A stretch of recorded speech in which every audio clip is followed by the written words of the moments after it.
Hello friends, आज हम बात करेंगे फिश ऑयल्स के बारे में। फिश ऑयल्स यानी ओमेगा 3 फैटी एसिड के कैप्सूल्स जो हैं, ये बहुत सारे लोग हमसे पूछते हैं कि सर इसका क्या है, ये किसको लेना चाहिए, किसको नहीं लेना चाहिए, किसको फ़ायदा करता है, किसको नहीं करता है, इसके बारे में बताइए। हमने ऑलरेडी एक ओमेगा 3 फैटी एसिड्स पर एक डिटेल वीडियो किया था, लेकिन फिर भी काफ़ी चीज़ें काफ़ी क्वेश्चंस बार बार आते रहते कि हमने इससे कुछ पॉइंट्स छूटे थे या कोई चीज़ों पर हमने डिस्कस नहीं किया था। तो वो चीज़ों को हम वापस से आज एक डिस्कस करना चाहते हैं, वापस से एक फ़िश ऑयल्स पर ओवरव्यू करना चाह रहे हैं, क्योंकि काफ़ी कॉमनली लोग इसको लेते हैं, अलग-अलग प्रॉब्लम्स के लिए लेते हैं। क्या फ़ायदा होता है लोग ये रियलाइज़ भी नहीं करते। लोगों को ये लगता है कि कुछ तो फ़ायदा करेगा, चलो डॉक्टर लेते हैं या बाकी लोग लेते हैं कि कोई तो अच्छी चीज़ है, कुछ तो अंदर जाके अच्छा ही करेगी, तो इस हिसाब से लोग ले लेते हैं। पर एक्चुअल में क्या कोई बेनिफिट कर भी रही है कि एक्चुअल में ये हार्ट अटैक के चांसेस को बढ़ाती है, कि एक्चुअल में कोलेस्ट्रॉल की मेडिसिन के हिसाब से इसको अलग से लेना चाहिए कि नहीं लेना चाहिए, उन सारी चीज़ों पर आज डिस्कशन करेंगे। सबसे पहला है कि हार्ट हेल्थ के लिए फिश ऑयल अच्छा है। हार्ट हेल्थ में ट्राइग्लिसराइड लेवल को कम करता है, एचडीएल लेवल को बढ़ाता है, ब्लड प्रेशर लेवल को कुछ हद तक कंट्रोल करता है। लेकिन ये चीज़ समझने की ज़रूरत है कि इसका इफेक्ट कोलेस्ट्रॉल पर उतना अच्छा या पोटेंट नहीं है जितना बाकी कोलेस्ट्रॉल मेडिसिन का है। अगर आप ओमेगा 3 फैटी एसिड्स ले रहे हैं और स्टैटिन्स ले रहे हैं, तो स्टैटिन्स का इफेक्ट आपको ज़्यादा अच्छा मिलेगा। और दूसरा चीज़ ये है कि स्टैटिन्स का भी ऐसा कोई बहुत ज़्यादा सिग्निफिकेंट साइड इफेक्ट्स नहीं है। इसके अलावा स्टैटिन्स के और सारे भी बहुत ज़्यादा बेनिफिट्स हैं जो कि कोलेस्ट्रॉल कंट्रोल के बियॉन्ड है। देखिए, हमेशा से ये माना गया है कि कोलेस्ट्रॉल जो है बॉडी के खराब जो सेल्स हैं या खराब जो इन्फ्लेमेशन है या जो हार्ट अटैक कॉजिंग तत्व है, उसका एक मार्कर है। सिर्फ कोलेस्ट्रॉल ही हार्ट अटैक क्रिएट करता है ऐसा ज़रूरी नहीं है। कोलेस्ट्रॉल जमा होता है, उसका प्लाक जब रप्चर होता है तब हार्ट अटैक होता है। लेकिन एंडोथेलियल डिसफंक्शन जो होता है या सेल्स में इन्फ्लेमेशन जो क्रिएट होता है, वो भी एक बहुत इंपॉर्टेंट मार्कर है जिसकी वजह से हार्ट अटैक होता है।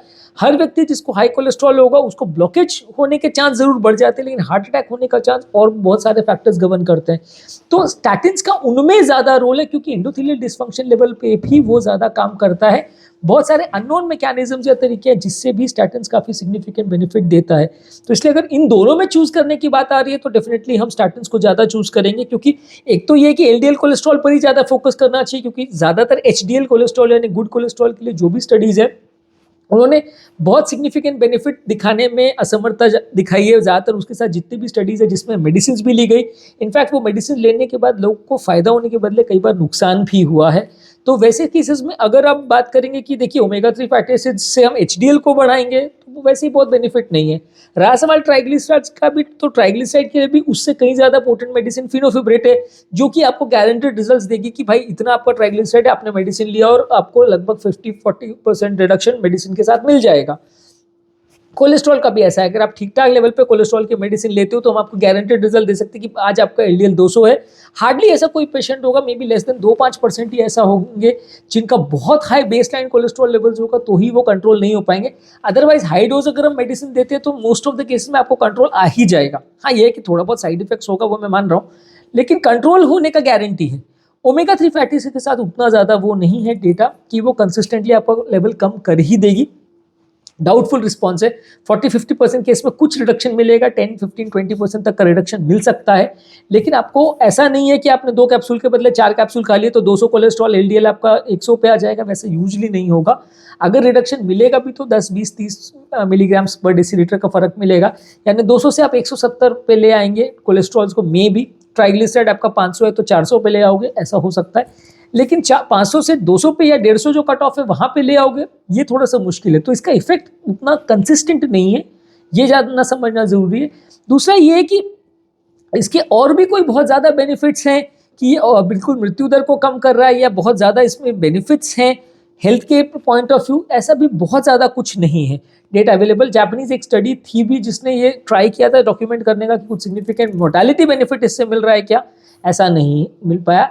हाँ, ये अगर हम एक्स्ट्रापोलेट करें कि देखो जापान के लोग ज़्यादा जीते हैं क्योंकि वो ओमेगा 3 फैटी एसिड से बनी हुई या फिशेज में जो ओमेगा 3 फैटी एसिड होता है वो ज़्यादा खाते हैं, फिश बेस्ड डाइट ज़्यादा लेते हैं। साउथ इंडिया में भी जो कोस्टल एरियाज़ है वहाँ के लोगों का सर्वाइवल ज़्यादा अच्छा है क्योंकि वो फिश बेस्ड डाइट लेते हैं। तो देखिए एक इनडायरेक्ट एविडेंस तो है, क्योंकि देखिए एनिमल फूड लेना या ज़्यादातर ऑयल बेस्ड फूड जो लोग लेंगे उनका मोर्टालिटी रेट ज़्यादा होगा। फिश बेस्ड डाइट जो लेंगे उनको प्रोटीन ज़्यादा मिलेगा, पॉली अनसैचुरेटेड फैटी एसिड ज़्यादा मिलेंगे, तो उनका सर्वाइवल रेट बेटर होगा। ये ऑब्वियस है, इसमें कोई बड़ी बात नहीं है। लेकिन हर पेशेंट को उसके लिए आप ओमेगा 3 फैटी एसिड देना चालू कर दो, थोड़ा बहुत बेनिफिट मिलेगा, बहुत ज़्यादा मृत्यु दर फर्क पड़ जाएगा ऐसा नहीं लगता, क्योंकि ये सब एरियाज में बहुत सारे कंफाउंडिंग वेरिएबल्स भी हैं। हमारे जो कई कोस्टल एरियाज के स्टेट है जैसे कि केरला वगैरह, वहाँ हेल्थ और मेडिकल सिस्टम भी बहुत अच्छा है। जापान में भी मेडिकल सिस्टम बहुत अच्छा है। तो वो सब चीज़ों को भी हमको ध्यान रखना पड़ेगा कि सर्वाइवल वो सारे फैक्टर से भी इन्फ्लुएंस हो सकता है रादर देन जस्ट फिश खाने से। तो इसलिए ये चीज़ें ज़रूरी नहीं है कि हर आदमी जो फिश बेस्ड डाइट लेगा वो कभी हार्ट अटैक नहीं आएगा। हाँ, डेफिनेटली ज़्यादा हेल्दी चीज़ है तो फ़ायदा कुछ होने का चांस ज़्यादा है। दूसरा चीज़ है कि omega 3 fatty acid brain health के लिए भी अच्छी है, आपकी मेमोरी को अच्छी करती है, मूड को अच्छा करता है, कॉग्निटिव फंक्शन को अच्छा करता है। तो अगर मेमोरी या याददाश्त की प्रॉब्लम है तो आप इसके कैप्सूल्स खा सकते हैं। जिनको जॉइंट के प्रॉब्लम्स है, जॉइंट्स में सूजन वगैरह है, वो जॉइंट की हेल्थ के इंप्रूवमेंट के लिए भी, आर्थराइटिस के लिए भी इसको ले सकते हैं। आंखों की रोशनी के लिए और आंखों की हेल्थ के लिए और एज रिलेटेड जो मैक्यूला खराब होने लगता है, डिजेनरेट होने लगता है, उसके लिए भी अच्छा है। तो ओमेगा 3 फैटी एसिड को एज रिलेटेड मैक्यूलर डिजेनरेशन के पेशेंट्स भी ले सकते हैं। इसके रिस्क क्या है?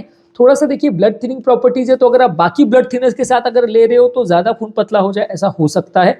तो वो आपको थोड़ा ध्यान रखने की ज़रूरत है। किसी किसी पेशेंट को ज़्यादा मात्रा में खाने से इसको डायरिया हो सकता है, ब्लोटिंग हो सकता है, गैस का प्रॉब्लम हो सकता है, उल्टी हो सकती है, गैस्ट्रोइंटेस्टाइनल डिस्ट्रेस हो सकता है। क्योंकि हर लोग इसके जो ऑयल्स हैं उनका अब्डोमेन प्रॉपर्ली टॉलरेट करे, ऐसा ज़रूरी नहीं है। फिशेस और इस तरह से रिलेटेड जो फैटी चीज़ें हैं, ये पॉलीअनसैचुरेटेड ऑयल्स जो हैं, हर आदमी का जीआई सिस्टम प्रॉपर्ली टॉलरेट करे ऐसा ज़रूरी नहीं है। इसलिए ये हर किसी किसी को पेट खराब हो ऐसा हो सकता है इससे। इसके अलावा इसमें थोड़ा सा कंटामिनेशन का चांस है। कई बार जो लोग लेते हैं वो फिशेस से ऑयल बनाया जाता है, तो फिशेस ने क्या खाया, किस तरह के टॉक्सिक एनवायरनमेंट में फिश जी रही थी। जापान में एक बार ऐसा हुआ था कि वो फिशेस मर्क्यूरी को बहुत ज़्यादा एक्सपोज थी, तो वहाँ पे बच्चों को सबको प्रॉब्लम होना चालू हो गई थी, क्योंकि फिशेस के थ्रू मर्क्यूरी इंसान के पेट में जा रहा था। तो कई बार वो एक प्रॉब्लम हो जाती है कि फिश को अगर आप डायरेक्टली खा रहे हो तो आपको कैसे पता चलेगा कि फिश के अंदर वो मर्क्यूरी है कि नहीं है। और वो मर्क्यूरी के लिए आपको टेस्ट तो कर नहीं रहे हो, आप डायरेक्टली उसको मार्केट से ले आके खा रहे हो। तो फिश किस एनवायरनमेंट में उस फिश का जन्म हुआ या उसकी जीवन कटा, वो आपको कैसे पता चलेगा। और वहाँ पे कोई टॉक्सिन था कि नहीं। कई बार इंडस्ट्रियल पॉल्यूटेंट्स भी समुद्र में डाल दिए जाते हैं। ज़्यादातर आपको पता होगा कोस्टल एरियाज में ज़्यादातर इंडस्ट्रियल पॉल्यूटेंट्स है वो डायरेक्टली समुद्र में ही डाल दिए जाते हैं। अब अगर उस एरिया में किसी ने फिशिंग की और वो एरिया में फिश ने वो टॉक्सिक पदार्थ खाए होंगे, तो जब वो फिश को आप कंज्यूम करेंगे तो आपको नुकसान हो सकता है। इसलिए कई बार कहा जाता है कि अगर फिश ऑयल्स आपको खाने हो तो कैप्सूल ज़्यादा बेटर फॉर्म रहेगा, क्योंकि उसमें एटलीस्ट प्यूरिफाइड वर्जन आपको मिलेगा, आपको उसके साथ टॉक्सिन्स नहीं मिलेंगे। तो फिश खाने के बदले ओमेगा 3 फैटी एसिड अगर आप ज़्यादा कैप्सूल फॉर्म में खाओगे तो वो ज़्यादा हेल्दी है। हालांकि जो लोग नेचुरल की बातें करते हैं वो इसमें अग्री नहीं करेंगे, वो बोलेंगे यार कोई भी चीज़ जो नेचुरल है वो अच्छी है। पर नेचुरल में क्लॉजेस बहुत सारे आते हैं, क्योंकि कंटामिनेंट होने का चांस बहुत ज़्यादा है। और ऐसी चीज़ें अगर आप कंटामिनेटेड वे में लेते हो तो आपको फ़ायदा करने के बदले ओमेगा 3 फैटी एसिड से फ़ायदा थोड़ा सा होगा, नुकसान ज़्यादा होगा। तो आपको at the end of the day health के लिए कोई सिग्निफिकेंट बेनिफिट उससे मिल जाएगा, डाउटफुल है। तो इसलिए आपको जब कभी भी आप खा रहे हो तो आई वुड रिकमेंड कि आप कैप्सूल फॉर्म में खाओ। दिन में 1 या 2 कैप्सूल्स अगर आप ले रहे हो तो चलेगा। कुछ इसमें ये भी प्रॉब्लम है कि जो मेडिसिन आप ले रहे हो, खासकर कोलेस्ट्रॉल लोअरिंग मेडिसिन या डायबिटीज़ की मेडिसिन है, उनके साथ इस दवा का थोड़ा इंटरेक्शन हो सकता है, तो उसको ध्यान रखना ज़रूरी है। रिकमेंडेड डोज कितना है? ज़्यादातर जो फैटी फिश की रिकमेंडेशन है वो अमेरिकन हार्ट एसोसिएशन रिकमेंड करती है कि हफ्ते में लगभग 2 बार आपको सर्विंग्स लेना है फैटी फिश का, एक हफ्ते में 2 बार लगभग। या अगर आप टैबलेट ले रहे हो तो 1000 मिलीग्राम पर डे आपको सप्लीमेंट्स के फॉर्म में लेना है। जो इकोजा पेंटेनोइक एसिड और डोकोजा हेक्सेनोइक एसिड, जो 2 कॉमन पॉलीअनसैचुरेटेड फैटी एसिड्स रहते हैं, उनका आपको अगर सप्लीमेंट्स ले रहे हैं तो 1000 mg पर डे लेना है। किस कंपनी का लें, ये काफ़ी लोग हमें पूछते हैं। देखिए, मैं कोई भी कंपनी स्पेसिफिक रिकमेंड नहीं करना चाहता। आप स्पेसिफिकली जो अमेजॉन वगैरह पे अवेलेबल है या अलग अलग साइट्स पे अवेलेबल है, फ्लिपकार्ट या जो भी साइट्स पे है, या शॉप्स पे भी आप कोई प्रोडक्ट देख लीजिए, उसका नाम देख लीजिए, उसके रिव्यूज़ देख लीजिए, कैसा कंटेंट है, उसके हिसाब से आप ट्राई कर सकते हैं। मैं बहुत ज़्यादा किसी स्पेसिफिक ब्रांड को रिकमेंड नहीं करना चाहता कि ये ब्रांड का ज़्यादा अच्छा है और ये ब्रांड का ज़्यादा खराब है, ऐसा कुछ नहीं है। जो अवेलेबल है उसका आप रिव्यूज़ देख लीजिए और आपके हिसाब से you can take a call कि क्या है, उसका कंटेंट देख सकते हैं। एवरेज हमको 1000 मिलीग्राम पर डे चाहिए, उतना आपको पता होना चाहिए। इसमें यह है कि ओमेगा 3 फैटी एसिड्स को मेरा रिकमेंडेशन ये है कि आपको बहुत ज़्यादा मात्रा में उस पर भरोसा करके आप बीपी के लिए भी वही सोचो, कोलेस्ट्रॉल के लिए भी वही सोचो, ब्लड थिनिंग के लिए भी वही सोचो और सब फायदा करेगा, ऐसा बहुत ज़्यादा नहीं है। हाँ, बुरा चीज़ नहीं है, लेंगे तो कुछ ना कुछ फायदा ही करेगा, बहुत ज़्यादा नुकसानदायक चीज़ नहीं है। ठीक ठाक मात्रा में लीजिए। आप ऐसा मत करिए कि 200 कोलेस्ट्रॉल है तो 10 कैप्सूल खा लेंगे तो ज़्यादा फायदा हो जाएगा, उल्टा वो नुकसान ज़्यादा करेगा, जीआई डिस्ट्रेस वगैरह ज़्यादा होगा। उससे कहीं ज़्यादा बेटर आपको स्टैटिन्स पड़ेंगी, क्योंकि आपको गारंटेड रिजल्ट मिलेगा, कोलेस्ट्रॉल का लेवल्स अच्छा कंट्रोल हो जाएगा और साइड इफेक्ट्स प्रोफाइल भी कंपैरेटिवली शायद बेटर ही मिलेगा आपको, बाकी बेनिफिट्स भी इसमें ज़्यादा बेटर मिलेगा long term. At the end of the day cholesterol से आप क्या चाहते हो? आप हार्ट अटैक का चांस कम करना है या स्ट्रोक का चांस कम करना है, यही तो चाहते हैं आप। ये तो आपको कोलेस्ट्रॉल लेवल 200 से 100 हो जाए और आदमी हार्ट अटैक से मर जाए तो क्या फ़ायदा? तो आपको तो बेनिफिट हार्ट अटैक और स्ट्रोक रिडक्शन के टर्म्स में चाहिए, तो वो आपको रिजल्ट स्टैटिन के साथ ही ज़्यादा मिलेगा, भले वो कोलेस्ट्रॉल कम करे चाहे नहीं करे। इवन लो कोलेस्ट्रॉल वाले पेशेंट में भी एंडोथेलियल डिसफंक्शन इंप्रूव करके स्टैटिन मृत्यु दर को कम करता है। तो इसीलिए उसका मेन बेनिफिट करने का तरीका सिर्फ कोलेस्ट्रॉल रिडक्शन नहीं है, एंडोथेलियल डिसफंक्शन को इंप्रूव करता है, इसलिए ज़्यादा बेनिफिशियल है।